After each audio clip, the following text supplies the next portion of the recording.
Obrigado. Eu acho que é suficiente, né? As pessoas estiverem vendo. Minha gente, boa noite.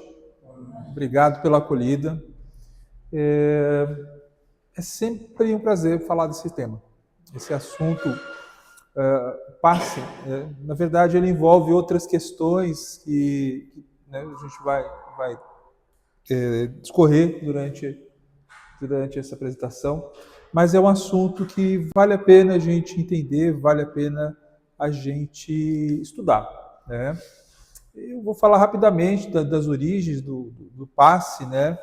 Uma coisa que é importante a gente entender e citar é falar de Jesus, falar das curas de Jesus, né? A questão da mediunidade, a leitura de hoje falou sobre o aspecto da intuição, né? Assim, realmente a nossa relação com o mundo espiritual ela é permanente, ela é constante, né? E se dá na maior parte do tempo através da intuição, né? Os fenômenos mediúnicos mais classificados, categorizados, que a gente estuda na doutrina espírita, na comunicação, uma comunicação mais para a gente, né, que é tão dependente dos sentidos ainda, ostensiva, né, essa palavra, é menos frequente, mas a sutileza da comunicação espiritual ela acontece sempre, de forma, né, através do nosso pensamento, e ela tem muita relação, né, com o mesmo mecanismo de funcionamento do passe. E as terapias espirituais, né? Falar um pouco sobre isso, né? Sobre como as casas espíritas exercem, realizam esse trabalho e também, né? Como o espiritismo vê essa questão do passe, do tratamento espiritual, né? Então, assim, o passe não é uma invenção do espiritismo. A gente não foi nascido. A transmissão de energia é uma coisa que, para cura, né? É um ato da humanidade que já existe há muito tempo. A gente tem registros disso em diversos locais. E, assim, tem intenções, por exemplo, eu trouxe essa do Antigo Testamento, né? Fala assim: esse que pensava eu, certamente ele sairá ter comigo, por-se-á em pé, invocará o nome do Senhor, seu Deus, passará a sua mão sobre o lugar e curará o leproso. Então, assim, a gente tem outras referências ainda do exercício da cura, né? Então, intuitivamente, esse é um ponto importante. O ser humano sempre soube, né, que tendo o desejo de curar, né, de realizar a cura, ela ocorre, ela acontece, né?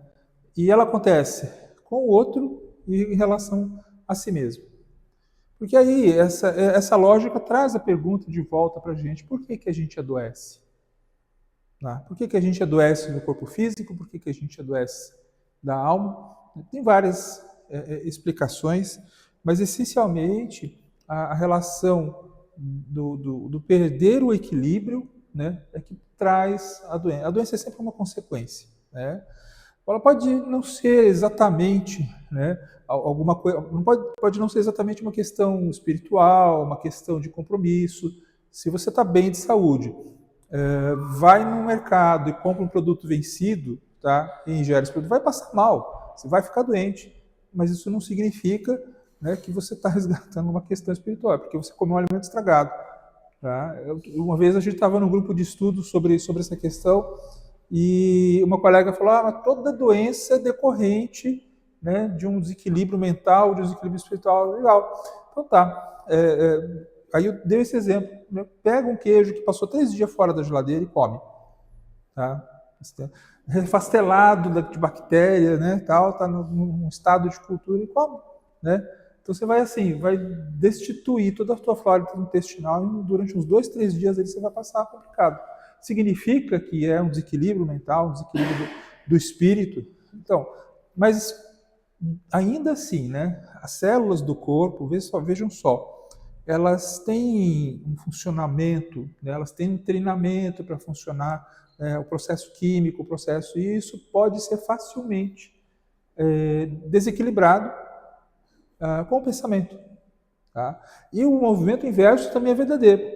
Assim, o bom funcionamento das células de qualquer estrutura de vida, pode ser uma planta, pode ser um bichinho, pode ser a gente, né, pode sofrer influência do pensamento. Tá? E isso é o ponto de partida para a gente compreender o funcionamento, né, da cura, do pensamento, do passe, né? Tem um estudioso, né, do século XVIII, contemporâneo, mais ou menos, né, de Kardec. Ele falava, Mesmer, né? E ele era um estudioso dos fenômenos anímicos. Então, ele criou, né, desenvolveu vários estudos no sentido de tentar entender como é que é essa energia animal, né? Por isso a palavra anímico, a energia do corpo. E ele chamava de magnetismo, porque na época de Kardec, e isso está na literatura de Kardec também, na época quando essa energia não compreendida, né, tinha um nome generalizado de magnetismo. Mas não é o mesmo magnetismo da corrente elétrica que a gente conhece hoje. Okay? São energias de natureza diferentes, então a forma de perceber, a forma de medir são também diferentes. Mas é um termo que é usado, né, o magnetismo animal, que é usado até hoje.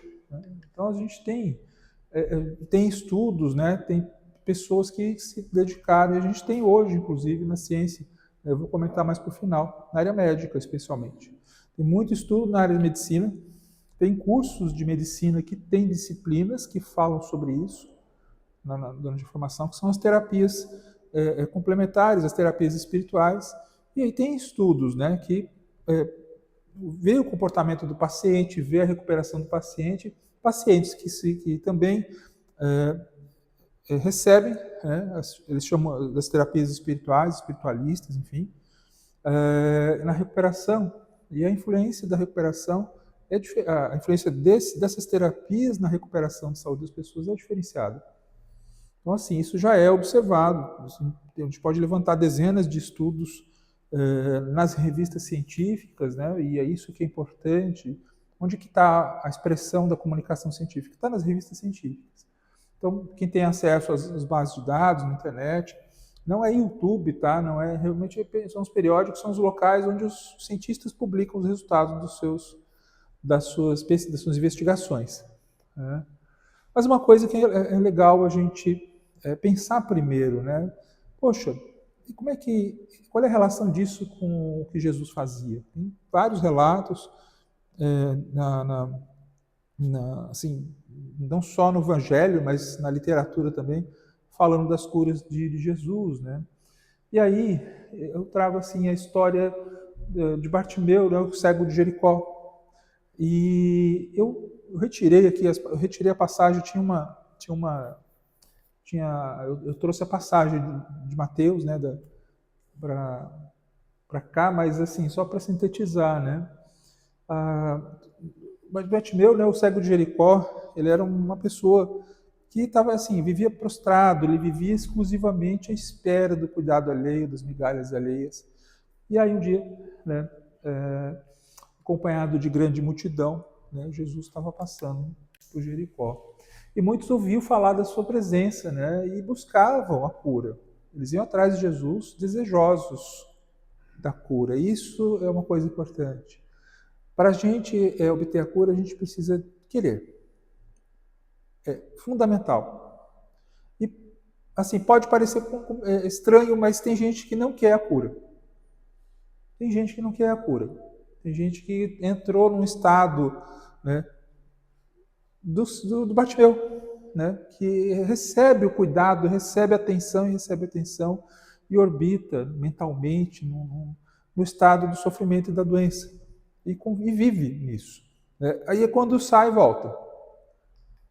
Nessa cidade residia Bartimeu, filho de Timeu, que era cego e mendigava ao longo do caminho. Ele não tinha só a visão do corpo impedida, né? Mas a capacidade de ação. Mas por quê? Por conta disso, né? Ele vivenciava esse estado. Então não era só física o bloqueio, né, de visão, era mental, era do espírito. E aí ele simbolizava aqueles que estão em permanente expectativa de atenção exterior. E terminando por deprimir a própria vontade, aniquilando a alegria de viver e de existir. E nesse estado estava cego para ver as próprias potencialidades e qualidades de transformação. Então, é uma coisa que... por que a gente estou trazendo isso? Né? Para a gente observar que a questão da cura, ela não tem relação apenas com o que a gente observa, que é mensurável, que é a dor, a doença, o sintoma, né? O mal físico ou mental, né? Mas ela tem relação com o que a gente vivencia enquanto indivíduo, alma, né? Então, assim, tem relação de alguma forma o que a gente sofre em termos de doença, né? O que nos traz aqui para receber o passe pode ser físico ou espiritual, mas tem relação com o que a gente, no nosso estágio de vivência nesse momento. Em maior ou menor grau, é comum que a gente esteja de alguma forma em expectativa pela cura, porque alguém venha nos salvar, que alguém venha tirar da gente essa dor, esse sofrimento. Assim, a gente foi acostumado durante séculos, durante várias existências, né, a contar com o Salvador, a buscar, né, as doutrinas, os pensamentos, e encontrar um Salvador, alguém que nos tire a dor, alguém que nos leve para o céu. Então, assim, séculos ouvindo isso, e a gente desenvolveu muitos espíritos, quando são socorridos nas reuniões mediúnicas, eles acreditam que eles não são merecedores, que eles precisam ser salvos, e que não tem a lógica de partir deles, da vontade deles, né? Então, assim, inação expectante, né? Tem um autor, já vou lembrar, tá? Escapou aqui, eu devia ter colocado ali, do livro Alto Amor, e tem essa expressão lá, né? Inspirando a compaixão e desejando a piedade alheia. Então você olha para essa pessoa, ela inspira piedade, você tem dó dela, né? Falando, poxa, essa pessoa não é capaz, ela precisa de cuidado, ela precisa ser acolhida, aí você vai lá, acolhe, aí você cuida, né? Mas assim, os olhares atentos, quem está acostumado a conduzir esse tipo de tratamento de cuidado, percebe, né, que assim, o processo de cura, de sair disso, depende também do indivíduo, né? E aí Jesus pergunta, o que queres que eu faça? Bartimeu chega para ele, né? Ele se levanta, ele joga as vestes dele, né, de mendigo, e atravessa a multidão e chega para Jesus. E aí Jesus olha para ele e pergunta assim, o que queres que eu faça? E por que Jesus perguntaria isso, né? Então, assim, é um questionamento pedagógico. Claro que Jesus sabia o sofrimento dele, a questão física. Jesus, um espírito, um ser extremamente mais evoluído que a gente, tem essa condição. Mas ele pergunta, né? Por quê? Para que ele manifeste o desejo de ser curado. Isso que é importante, né? Então, a gente entender. E várias curas, né? Várias histórias, vários relatos de cura que Jesus apresenta tem relação com isso. Na Gênese, tá? Deixa eu ver se tem um exemplar aqui, tem. Kardec, né? Ele tem um capítulo que fala das curas de Jesus. E ele comenta, né? E é uma coisa, acho que importante assim, para a gente ler, estudar, para a gente compreender as curas de Jesus, para compreender esse processo, né? E como é que ele fazia isso, a explicação da visão espírita dos fenômenos que são tidos como milagrosos. Porque por muito tempo a humanidade tomou por milagroso aquilo que não consegue explicar. Kardec, na época de Kardec, a ciência começou a surgir, né? É o tempo do iluminismo. Então, assim, várias pessoas importantes no escopo da ciência reencarnaram, né? Começaram a escrever seus pensamentos. E Kardec tinha essa lógica do cientista, tá? Então, quando ele organiza o Espiritismo, quando ele codifica o Espiritismo, na primeira obra, que é o Espiritismo, ele fala assim, o que é o Espiritismo? Aí tem logo no início. Tá? O Espiritismo é uma ciência de observação e uma filosofia. E ele define só isso. Tem uma passagem na Revista Espírita, acho que de maio de 1859, que um sacerdote faz uma publicação num jornal da época em Paris, e falando assim, o Espiritismo é uma nova religião. E fala, e fala, e fala, e fala. Aí, Kardec viu a reportagem e escreveu um outro documento, né, explicando, fazendo uma réplica para esse sacerdote, e explicando o que é o Espiritismo. E ele escreve nesse texto, diz assim, o Espiritismo não é uma religião. Ela não tem as coisas da igreja, não tem os sacerdotes, não tem os rituais, não tem os dogmas. Tá? Por quê? Porque é uma ciência e uma filosofia. Então, assim, hoje em dia a gente olha na área de teologia, os pensadores, os estudiosos da religião, os classificam o Espiritismo como religião, sim. Né? Mas o ponto é qual? É que o que Kardec quis mostrar naquele texto é que tudo que a gente pode observar da criação de Deus tem explicação. Talvez a gente não compreenda, mas elas existem. Então, o ponto é que, assim, tudo, né, inclusive o passe, a cura, essa questão da energia, né, que cada um de nós tem, é natural. Nós fomos criados assim. Tá? Os fenômenos da natureza são extremamente definidos, tem harmonia, tem regras. Então, assim, por isso que o Espiritismo fala que não tem milagres. Não tem nada sobrenatural, Deus não derroga suas próprias leis, não. Existe uma harmonia extremamente estabelecida em tudo.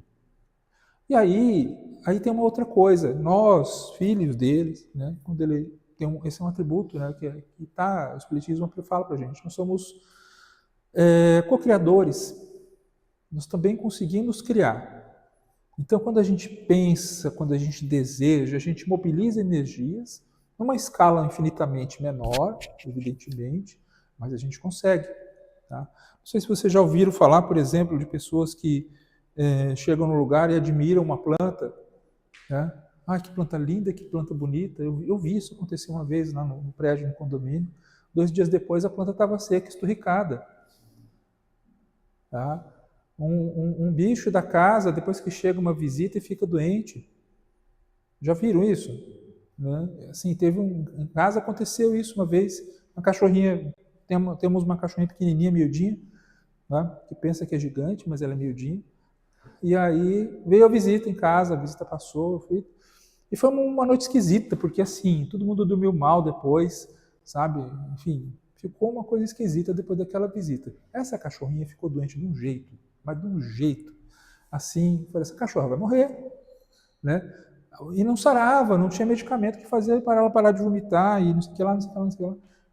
Deu, né? A gente conseguiu. Ainda falei para minha esposa, Mônica, põe a mãozinha nela, faz o passezinho, né? Põe um magnetismo assim, né? E vê se ajuda a mobilizar, se ela consegue, se o organismo dela consegue se restabelecer, né? Naturalmente para reagir. E aí 2 dias depois ela estava 100%. Então, são coisas da natureza. Não é nada extraordinário, tá? Por isso que Kardec falava assim, ele chamava de ciência de observação. A gente pode observar, a gente pode aprender, a gente pode repetir. O fato científico tem isso, né? Ele pode ser reproduzido, se você aplicar o mesmo método, você vai ter o mesmo resultado. Então, assim, não existe pessoas especiais que nasceram com dom, outras que não. Né? Então, assim, qualquer pessoa pode, né? Então, assim, a questão, a gente sabe, né, que Jesus é um ser muito superior, ele tem o conhecimento para manejar essas energias, então ele sabia, né, conhecendo o corpo e as energias, como alterar e ajustar isso para que a doença cesse, para que a lepra suma, para que os olhos voltem a ver e assim por diante. Tá? Ele tinha esse conhecimento. Então, é assim, a gente pode proporcionalmente pensar no que a gente faz aqui na Terra. Né? Pensa num profissional, um engenheiro, né? Um cientista, né? Qualquer profissão que a gente vê que tem uma questão complexa, uma atividade complexa, a gente vai lá e faz. Vamos olhar a indústria de tecnologia que a gente tem hoje. Né? Aqui a gente vê esses artefatos eletrônicos, por exemplo, tão sutis, né? Que fazem coisas incríveis. Um telefone celular, que é uma coisa tão trivial nos dias de hoje, 50 anos atrás, era coisa de ficção científica. Né? Aliás, os celulares, há 50 anos atrás, nem eram imagináveis na ficção científica. Se vocês observarem os filmes de ficção científica de 50 anos atrás, eles ainda pensavam em botões, né? Tinha um dispositivo grande, tinha luzinhas nos botões, isso sempre aparece nas cenas. Ninguém falava numa tela, tocar a tela que não tinha, sabe? Então, porque tem tecnologias que vão surgindo e o ser humano vai desenvolvendo. Então, para quem tem essa idade, 50, 60 anos e viveu isso tudo, assim, parece que são milagres, mas não é. É conhecimento. Tá? E aí isso também tem nessa proporção. Tá? Então, assim, Kardec, ele abordou em vários pontos na codificação as questões sobre o magnetismo, sobre a cura e sobre a prece. Está tudo ligado, está tudo relacionado. Assim, na Gênesis, na parte dos milagres, no livro dos médiuns, sobre os médiuns curadores, por exemplo, e no Evangelho segundo o Espiritismo, no capítulo da prece. E aí, nesses 3 pontos, a gente encontra o mesmo fio condutor de explicação, que é qual? A força do pensamento e da vontade. Cada um de nós tem pensamento, tem vontade, consegue criar, consegue estabelecer ordem com o próprio pensamento. E essa ordem influencia primeiro quem? Onde é que é gerada a energia? No próprio ser. Então, quando ela emana, ela afeta quem primeiro? Se eu jogar um balde de água em vocês, a água vai chegar primeiro em quem está mais perto. Tá? Se cair a água assim, se eu jogar a água para cima, ela vem para cima de mim primeiro. Depois ela pode molhar. Assim são as energias que a gente propaga do próprio pensamento. Então ela afeta primeiro a gente. Então, assim, quando a gente tem um pensamento bom no momento de prece, né, a gente vivencia um bem-estar e uma sensação diferenciadas. Né? Eu acredito que vocês já tenham tido essa experiência. Se não, né, tentem. Né? O pensamento e a prece, recolher. Né? Aí algumas condições podem facilitar. Por exemplo, por que a gente se recolher? Né? Por que estar num lugar de silêncio?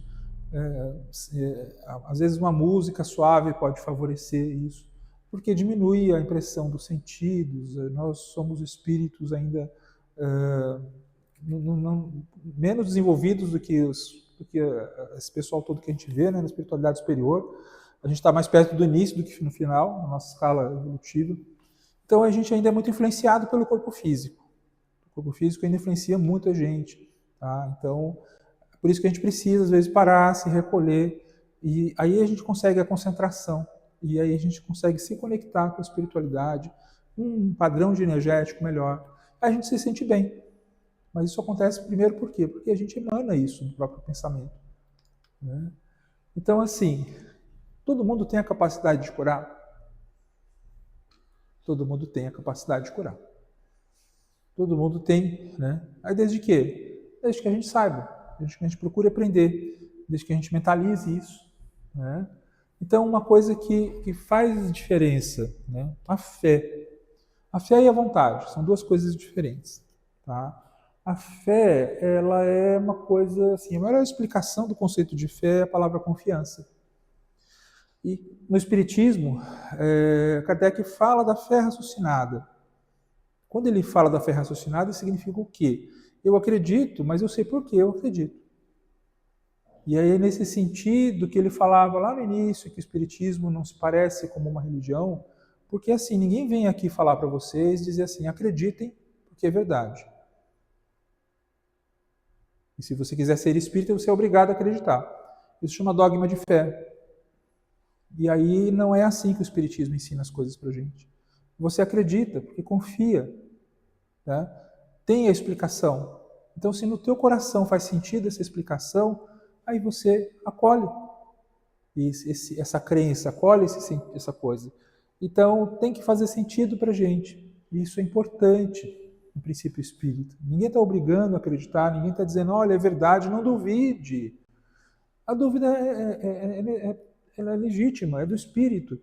As pessoas que estão buscando um consolo, buscando uma orientação, estão naquele momento da vida, eu não encontro paz, eu não encontro, né, saída para a minha situação, aí vem alguém e fala, vai em tal lugar, aí você, poxa vida, mas eu já fui no outro, eu não consegui, eu não me sinto seguro. É isso, né? Então, assim, tem um momento que a gente vai procurar e vai acreditar. A fé ela tem relação com isso, com confiança. Tá? E aí tem outra coisa que é a vontade, é o desejo de realizar. Eu quero que aconteça, e acontece. Quando a gente mobiliza o pensamento, o que acontece no entorno da gente? A gente lê isso nas obras espíritas, tá? Quando fala do pensamento. É uma criação, assim, os espíritos mais desenvolvidos, eles conseguem ver o que a gente está pensando. Cria forma. Sabe aqueles filmes que tem os dispositivos que projetam imagens assim em 3D e tal, né? É isso que acontece, assim, trazendo a forma mais próxima de explicar isso, né? Os espíritos conseguem enxergar. E não são imagens, só imagens, né? Elas carregam uma energia, sensações. Então, um pensamento bom, ele produz uma imagem agradável, produz uma sensação agradável. Então, o pensamento ruim da mesma forma. O pensamento ruim, um pensamento de dor, de raiva, de inveja, ele produz uma sensação desagradável, porque ele emana essa energia. As imagens são desagradáveis também. Tá? E o interessante, essa energia ela se propaga no nosso corpo primeiro. E se você faz isso repetidamente, né, você nutre esses pensamentos ruins repetidamente, o que acontece? Isso começa a interferir. E aí o André Luiz que explica isso. Isso começa a interferir no funcionamento das células do corpo da gente. Tá? É por isso que as pessoas têm problemas do coração, tem gastrite de nervoso, tá? Tem dores de cabeça. Então, às vezes coisas mais sérias, né? Dependendo da predisposição que a pessoa tem, ou no perispírito, enfim, a predisposição, a pessoa pode desencadear doenças físicas. Tá? Então, assim, quando a pessoa está desencadeando doenças físicas que têm origem psicossomática, é porque realmente o negócio já está há muito tempo. Tá? E o primeiro passo, aí a gente chega com a energia do passe. A gente consegue reequilibrar momentaneamente isso. Né? A gente consegue fazer, aí você faz 2, faz 3, aí a pessoa começa a perceber o alívio, começa a perceber, poxa, tá legal, tá melhorando, vou lá no centro, tomo um passe, volto melhor, passo a semana bem, volto na próxima semana volto lá e fico melhor, e começo a sair de uma onda energética para outra. Tá? Mas aí tem uma coisa importante, que é o que aparece lá no Evangelho, nos relatos dos evangelistas sobre as curas de Jesus. A gente permanece nessa onda nova, de saudável, enquanto a gente se mantiver nosso pensamento também. Então, se a gente muda o pensamento, se a gente abandona, né, tenta abandonar esses pensamentos, fazer outras coisas novas, trabalhar com ideias que são trabalhem com a questão do amor, né, que trabalhem com uma energia superior, mas tem que emanar da gente. Aí a gente consegue permanecer curado. Senão a gente volta a ficar doente. Aí a gente adoece de novo. E por quê? É porque o passe é fraco?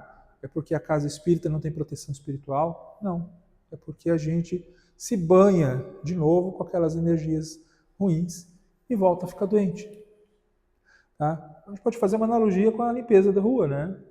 Assim, você toma um banho, veste uma roupa branca e vai para um lugar tudo sujo, tudo empoeirado, carga com uma roupa elegante, né? Claro que vai sujar, claro que vai estragar a roupa.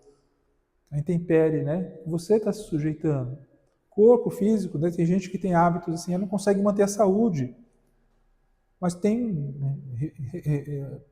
vícios de alimentação, né? Com bebida, com fumo, enfim, coisas que atrapalham fisicamente o corpo. Não vai ficar saudável. Né?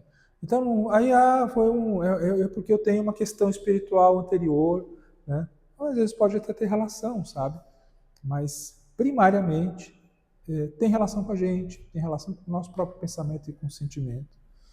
E isso é uma coisa que a gente precisa ter em mente quando a gente fala ou da nossa própria cura ou da cura do outro.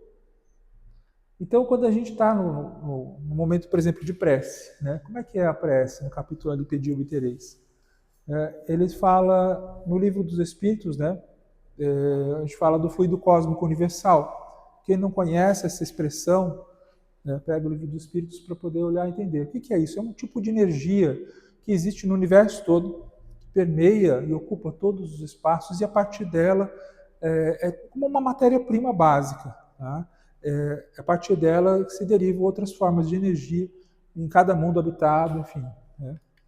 E aí, o nosso pensamento, a nossa prece é o quê? É o nosso pensamento que chega até o outro, atravessa o universo na velocidade do pensamento. Às vezes ele é potencializado e ajudado pelas equipes da espiritualidade. Quando a gente faz com amor, né, deseja sinceramente, e a gente pede ajuda dos amigos da espiritualidade, essa energia ela é ampliada porque ela vai contar com a ajuda de outras pessoas. E a prece chega. Né? E aí, atendidas as condições, né, ela se mobiliza, e esse fluido cósmico ele é transformado, e ele é a portadora, assim como o ar, né, ajuda a transferir o som. Tá? Aqui eu estou falando e vocês estão ouvindo porque o ar está transmitindo a vibração das minhas cordas vocais. O fluido cósmico universal tem esse papel. Né? E então, assim, essa energia é proporcional à nossa vontade e também à vontade daqueles que nos auxiliam quando a gente pede esse auxílio, né? Aí, os espíritos superiores, eles ajudam no encaminhamento dessas rogativas. Então, assim, eu sei de tudo isso, então eu acredito. Aí, olha só, eu tenho fé na minha prece?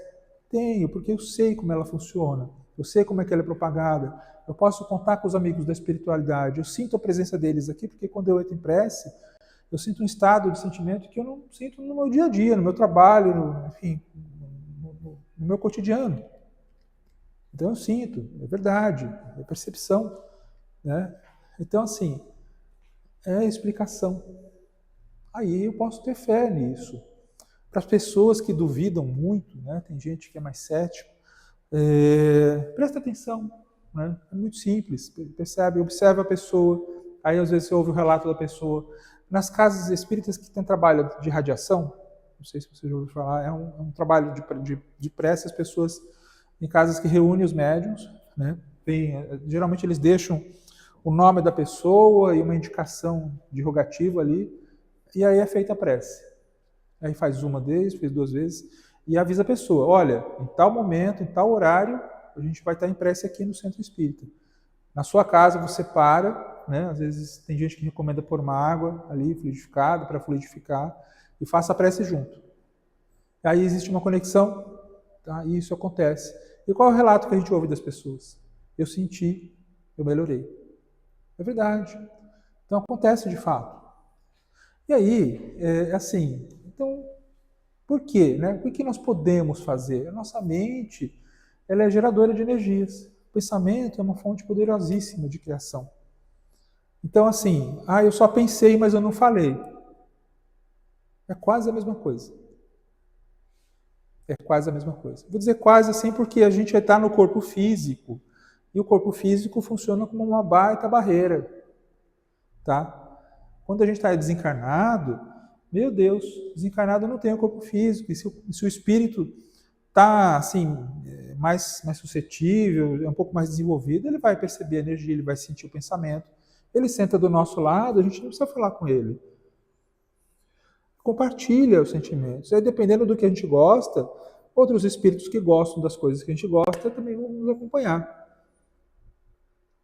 E isso é bem certo, tá? Isso é bem certo. Dependendo desses espíritos, é o espírito que me trouxe uma energia ruim. Eu não fico perto de pessoas assim, eu me afasto. Se eu tenho esse pensamento, se eu tenho esse sentimento, é isso que eu vou chamar para perto de mim. Tá? E porque é sintonia. É lei de sintonia. Os espíritos se aproximam. Eu curto fazer isso. Então tem espíritos que também. E dependendo do teor do que a gente curte, pode ser ruim, pode ser degradante, espiritualmente, fisicamente, pode ser bom, tá? Da mesma forma. Então, a gente chama espíritos, né? Então, assim, a vontade e o conhecimento, né? Entender o Evangelho de Jesus, entender o bem ao próximo, é uma condição, assim, que muda, tira a gente de um patamar inferior que coloca a gente num estado de cura. Porque eu consigo perceber o meu próprio sentimento, eu consigo perceber o bem do outro, né? Então, assim, são coisas indispensáveis, né? Para quê? Aí lá nesse livro Alto Amor, né, ele usa a expressão retornar à fonte de tudo, né? O amor de Deus. Tudo se resume a isso. É a lei universal que estabelece a ordem de tudo, o amor de Deus. É com esse amor que a gente foi criado. É com esse amor que a gente consegue criar. Consegue, desejando, a gente cria, a gente faz acontecer. Porque o que acontece não depende só do físico, de onde a gente está fisicamente. Depende de onde a gente está espiritualmente. Na época da pandemia, quando teve a obrigação da gente ficar recluso, né, enquanto não tinha vacina, muitos tiveram que desenvolver assim, questões para poder compensar a ausência das pessoas, a ausência presencial. Tá? E no meio dos grupos espíritas, muitas pessoas achavam que as coisas não podiam acontecer, que era diferente, que é melhor presencialmente do que estar ligado numa plataforma do Meet, do Zoom da vida aí, né, online. Mas assim, os espíritos superiores se comunicam como? Pelo pensamento. Eles não precisam estar aqui, ó, um do lado do outro fisicamente. Eles estão juntos, sempre. É o sentimento e o pensamento que os liga. Então a gente passou uma temporada, olha só que curioso, né? A gente depende ainda de dispositivo físico para conversar um com o outro. Né? Eu estou conversando, às vezes a pessoa está sentada, está com o celular, então ela está se comunicando comigo visualmente e está se comunicando com uma pessoa que está, às vezes, de centenas de quilômetros daqui. Então o pensamento dela está lá com a pessoa.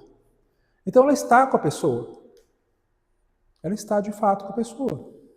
Elas estão trocando pensamentos. Quando eu faço uma postagem em mídia social, criticando fulano ou agradecendo fulano, ele recebe essa energia. Vai receber. Não é só a manifestação de um textinho que está ali, não é só aquilo. É o pensamento da gente que está chegando até a pessoa. Bom ou ruim.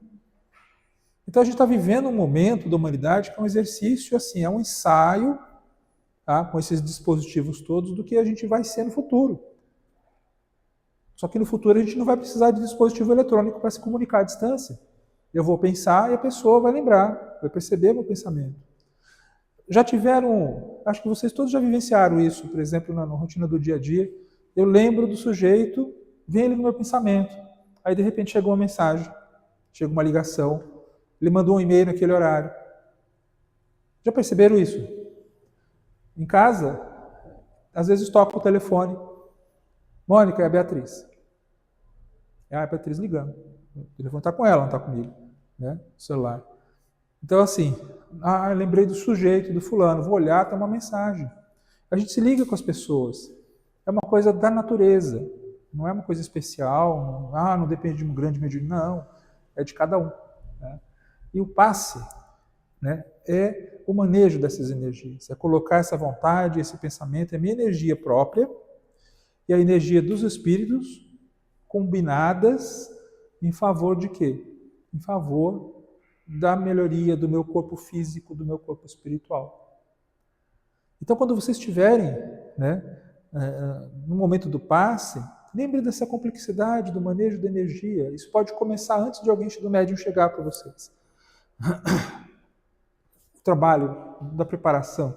E quando a gente deseja e tem consciência de como funciona isso, o passe funciona muito melhor.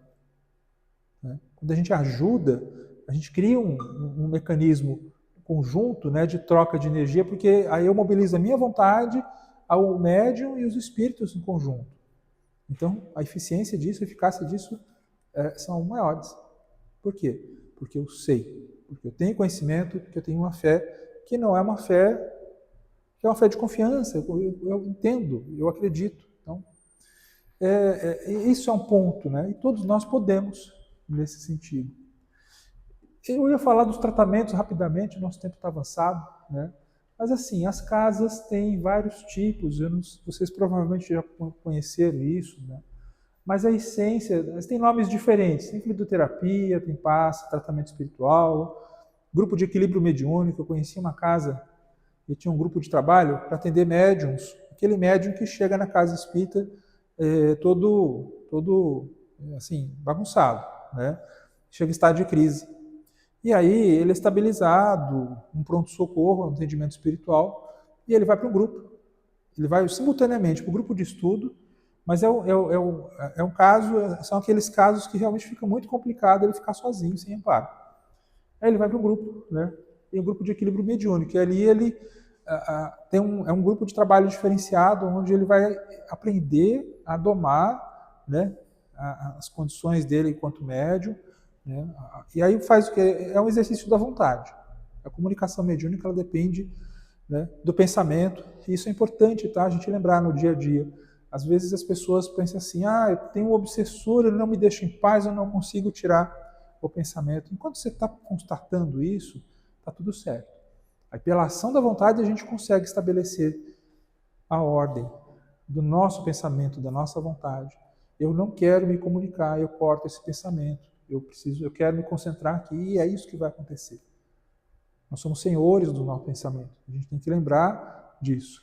Enquanto a gente ceder, enquanto a gente disser, eu não consigo, eu não posso, ele é mais forte que eu, aí você estabelece essa relação. Aí o teu pensamento não vai acontecer, a tua vontade não vai se sobrepor. Porque é nisso que nisso que a gente acredita, né? Então tem relação com isso, né? Com a vontade e com essa questão das energias. E aí a gente vê vários tipos de trabalho, mas eles têm assim basicamente os mesmos princípios, né? Então assim o corpo tem, né, centros energéticos de fluidos. A gente vê isso um pouco nas obras básicas, nas obras de André Luiz, né? Ele traz muita informação sobre essa questão dos centros energéticos, né? Como as energias acontecem, fluem no corpo da gente, como a gente mobiliza, né? E assim, como ela repercute sobre nós, sobre o nosso corpo físico e sobre as outras pessoas. Que a gente consegue, com o próprio pensamento, ajudar ou atrapalhar a saúde das pessoas, né? Então, assim, fazendo intervenções, né, deixa eu pular aqui em função do nosso tempo, né, que a aplicação do fluido magnético ela funciona como uma luz que se fixa no filme fotográfico, né? Ela cria novos registros de harmonia e saúde. Então, quando a gente está no momento do passe, né, e o médium mobiliza essas próprias energias e a energia conjunta da espiritualidade, essa energia ela está influenciando célula por célula do nosso corpo. Entra na circulação, percorre o sangue, né, interfere no sistema nervoso. E aí tudo depende, o resultado disso tudo depende da vontade do médium e da vontade de quem está recebendo. Tá? Então, assim, e as aplicações regulares, elas fazem com que se estabeleça um novo patamar energético. É como fazer atividade física.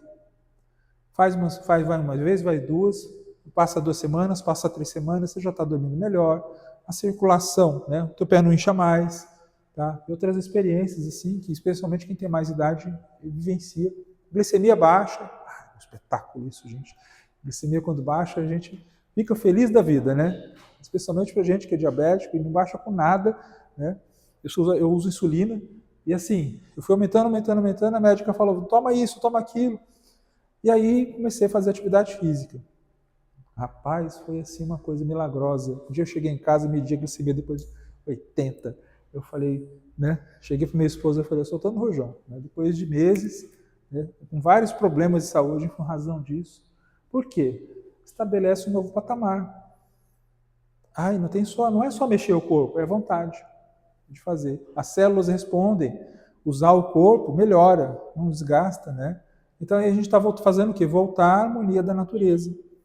Então, assim, faz um pouquinho de cada coisa. Equilibra um pouco a alimentação, a vontade, a disciplina de fazer, e aí a gente entra num estado de harmonia diferenciado. Então, o passe é igual ao remédio, o antibiótico, sabe? Ele é um paliativo. Ele vai dar certo ali naquele momento. Mas aí, quando a gente muda o patamar mental, aí as coisas também vão ganhar um novo sentido. O alicerce da cura está onde, então? Está no amor. Jesus veio trazer essa proposta para a gente ensinar o poder da fé, né? Vós sois deuses. Lembra do Evangelho? Quando ele fala assim, vós sois deuses, é por quê? Porque vós podeis fazer. Quando ele estava naquele momento falando para os apóstolos, a gente não consegue curar. E aí os outros evangelistas falam dessa passagem, vós sois deuses. A metáfora do grão de mostarda, se a tua fé fosse, né, do tamanho do grão de mostarda, diríeis, olha, é uma metáfora, né? Movimenta essa montanha. Quais são as montanhas? Somos nós mesmos, nossas dificuldades, nossos sofrimentos. Aliviar as dores do próximo. Gente, não tem coisa melhor. Né? A gente pode dar um tempo, todo mundo pode isso. Deixar um pouco a própria dor e olhar para a dor do outro. Todo mundo sofre, todo mundo tem dor, todo mundo precisa. Então, às vezes, você para fazer uma prece em favor do outro, que está com a dor, que está com o sentimento, deixa 10, 15 minutos a tua de lado. Quando você começar a prece, começa pelo outro. Tá? Kardec ensina, né, que a prece pode ser para a gente pedir, para a gente agradecer ou para glorificar a Deus. O Haroldo Dutra ainda acrescenta um quarto, que ele fala assim sobre lamentar. Mas isso é outra coisa. Mas a gente pode começar a prece agradecendo e pedindo pelo outro, para aquele que tem, mesmo que a gente não tenha uma afinidade, vamos dizer assim. Mas a gente sabe que a pessoa está sofrendo. Todo mundo tem uma dor. Todo mundo tem uma dor. Deus sabe onde está. Às vezes ela não aparece para as pessoas, mas todo mundo tem um ponto de sofrimento. Leva, né? Ainda que por um instante, uma centelha de paz, uma calma, um alívio. Igual aquela água fria que a gente põe em cima da queimadura, que momentaneamente acalma a dor. Quando a gente queima a mão na cozinha, a gente põe a mão na água fria. Aí passa, não passa? A prece tem esse efeito para quem está em estado de sofrimento. E isso é muito importante. Importa para o outro. Então, assim, para a gente, né, e todo mundo tem essa capacidade. Então, assim, aí, né, a questão final, né, assim, a gente tem que conservar essa cura. E essa conservação realmente depende da gente. Tá? É provável que a gente tenha as recaídas. Né? A gente vem, melhora, passa uma fase da vida, depois recai. Tropeça. Né? Mas levanta e busca. Porque aí alguém vai perguntar assim, o que queres que eu faça? Ninguém vai chegar e tirar a tua dor assim, automaticamente. A gente vai perguntar, né? Os espíritos perguntam, o que queres que eu faça? E aí a gente sabe por quê, a gente sente, a gente sabe o que é. Então a questão, né, assim, entender, né, a origem das energias, como é que isso acontece. A questão do equilíbrio e desequilíbrio magnético, ela tem relação com a dinâmica dos fluidos e com o nosso pensamento. Mediunidade e equilíbrio, tá? E aí a mediunidade não é só isso, a lição do início foi sensacional, assim, porque tem a questão da intuição, a gente está o tempo inteiro online com a espiritualidade. A gente está o tempo inteiro online com a espiritualidade, é uma coisa só. Kardec fala assim, plano físico, plano espiritual. É didática, é só para a gente estudar. Mas o mundo real mesmo é um plano só, é tudo junto e misturado. Então, quando ele fez a prece agora no início, encarnados e desencarnados. Tem os colegas desencarnados, as pessoas que acompanham vocês, que vieram até essa casa, os que aceitaram entrar, né? Estão escutando isso. Isso serve, né? Universalmente. Então, assim, tem pesquisas científicas, né? Eu ia mencionar isso, mas, assim, tem estudiosos, especialmente da área de saúde, da área médica, né? Tem associações de médicos espíritas que estudam e publicam, tá? Então, assim, é um fenômeno que não é meramente religioso, abstrato, assim, metafísico, não é meramente uma crença abstrata, é real, acontece, né? A própria ciência consegue, já tem como evidenciar, né, diferenciar as pessoas que procuram terapias espirituais das que não procuraram. Como é que é a recuperação de saúde? Tem estudos científicos que falam desse ponto. Então, assim, é conhecimento, não é milagre. Né? E é nesse sentido que o Espiritismo vem trazer para a gente. Então, assim, ninguém aqui está dizendo para vocês, olhem, acreditem porque é verdade, porque o Kardec falou. Não, entendam, compreendam, né? o Consolador prometido é isso, é a fé raciocinada. Quando Kardec fala da fé raciocinada, ele está falando nesse sentido. E, gente, aí sim conforta, né? Quando a gente tem a explicação e sabe. Eu deixei algumas referências, assim, várias sobre o passe, tá? Tem uma literatura bem ampla, tem maior que essa, sobre o passe, sobre o magnetismo. Tem vários autores que escrevem sobre isso. Depois eu posso compartilhar com quem quiser, tá? Vale a pena. É muito bacana entender o passe, entender o funcionamento do pensamento, como isso interfere nas nossas vidas, porque serve para a gente no dia a dia. Mesmo porque não é necessariamente só para quem vai atuar, né, os tratamentos espirituais, não, serve para todo mundo. Né? Minha gente, era isso. Né? Eu agradeço o carinho de vocês, a atenção, tá? E o tempo. Né? É sempre um prazer. Obrigado.